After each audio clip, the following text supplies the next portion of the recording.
So, the Bankstown line, soon to close for conversion to Metro. What will happen next? Wait! Wait, does that say T6? T6 Bankstown more specifically? What? The T6 is back? Well, we'll get back to that in a minute, but first, I have to address the horrendous color choice for the T6. Why not use the original color? So, Transport for New South Wales has made a booklet explaining the changes that will come with the South West Link buses. Now, if you didn't know, for the train replacements for when the Metro closes the T3 for, they will be introducing a bus service named the South West Link. Unfortunately, this will be running along the rail corridor as it is now and will not be connecting you to T2 or T8 stations. So, let's have a look at the booklet. Here is the booklet that Transport for New South Wales has given us. So, the first page of this is asking frequently asked questions, which, I don't know how they were frequently asked about South West Link, considering the fact that this only was announced to the day of filming this. But it basically just explains what it is and then explains what the integrated transport plan is, when does Southwest Link start, which is a fair question, and how long will it go for? A fair question again, and then will your journey time increase during the upgrades? Yes, they will increase. We could have lessened the increase by making buses that connect to other stations on the T2 and T8, but we didn't. At least there are bus services connecting some of the stations to other stations, such as 490 routes and 492 routes, and a few other routes that will connect you from. And then there's a lot of other routes, such as the 410, that will connect you from at least Campsie to Burwood, and then 490 and 492 will also get you to Kingsgrove, which is why they got a more prominent mention, because they can take you to both the T8 and T2. Now, let's go on to the next quote-unquote frequently asked question. I mean, half of these questions could have been asked, but then the first few, no. Why is the T3 Bankstown line between Sydenham and Bankstown being upgraded? Then it goes on to explain how in 2025 we'll have the Metro going to Bankstown. Woo! So cool. Yes, they will create a turn up and go frequency and so forth. And then the image below is some of the works that have happened at Hurlston Park so far.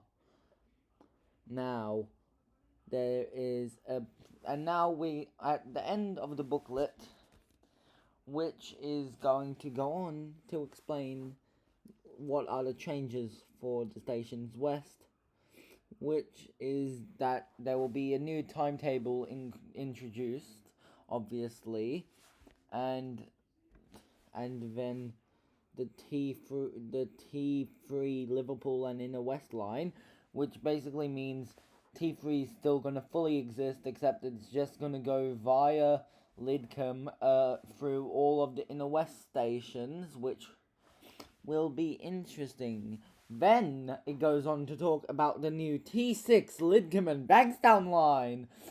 Bring back the Carlingford line right now. Right now! Bring it back, please. Please bring back the Carlingford line.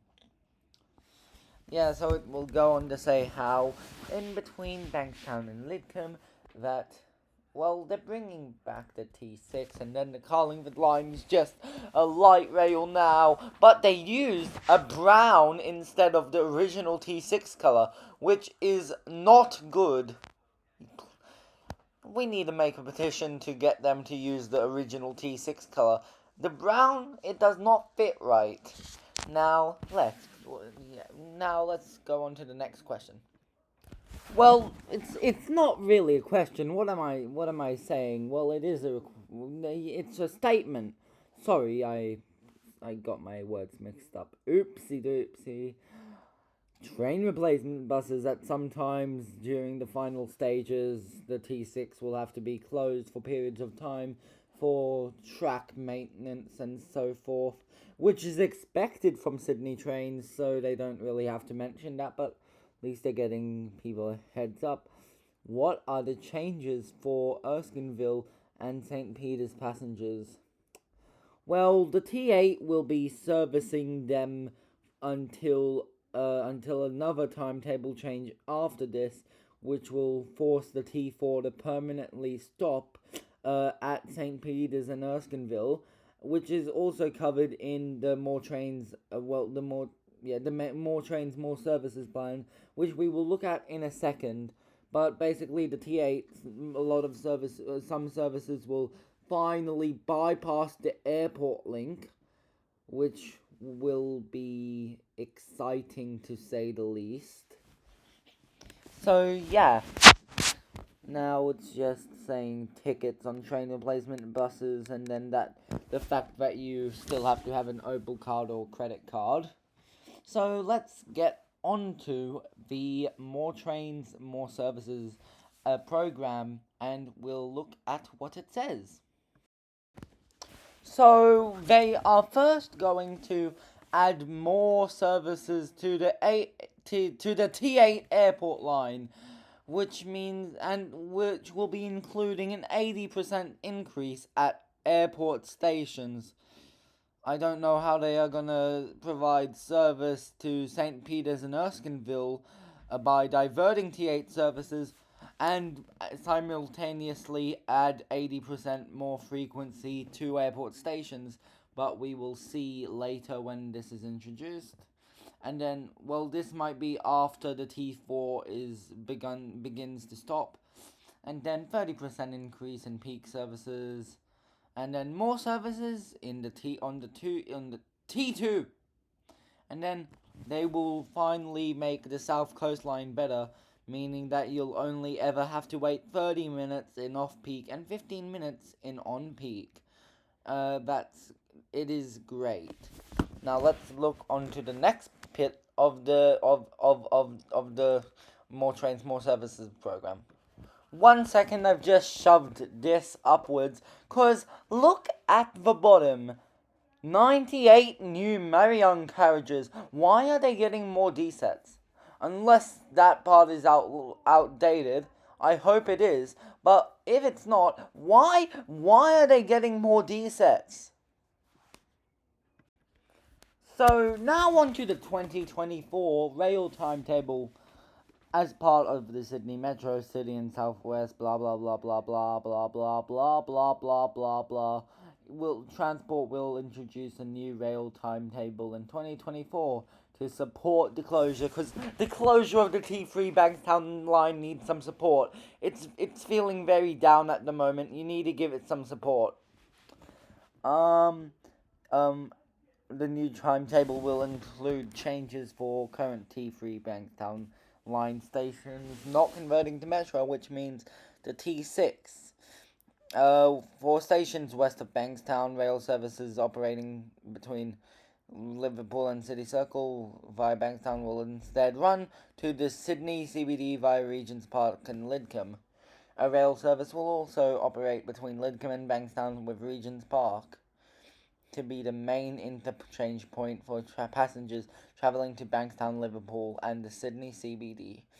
Erskineville and St. Peter's will continue to receive direct rail services from the T8 Airport and South Line. Good job! But then the T4 will take that responsibility.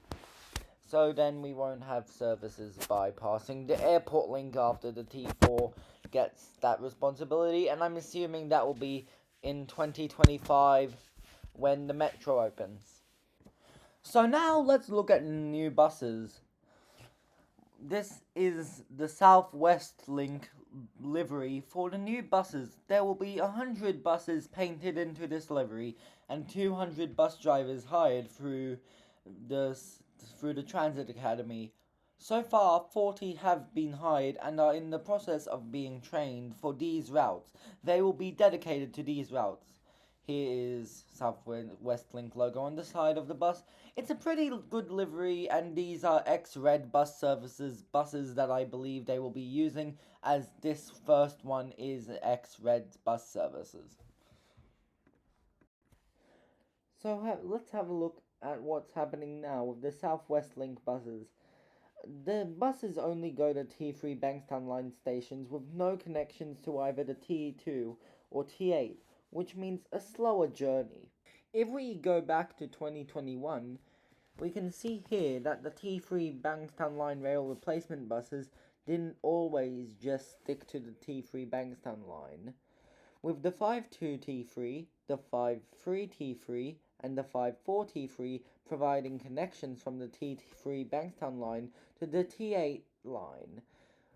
This is what happened back in 2021, which meant a faster journey. Even though you technically traveled backwards to get there, it was a quicker journey, as instead of having to wait on a rail replacement bus the whole entire time, you get to take a short bus ride to an actual rail line, which will then take you on a heavy rail to where you need to go, which is a much better solution than having to sit on a bus for like half an hour.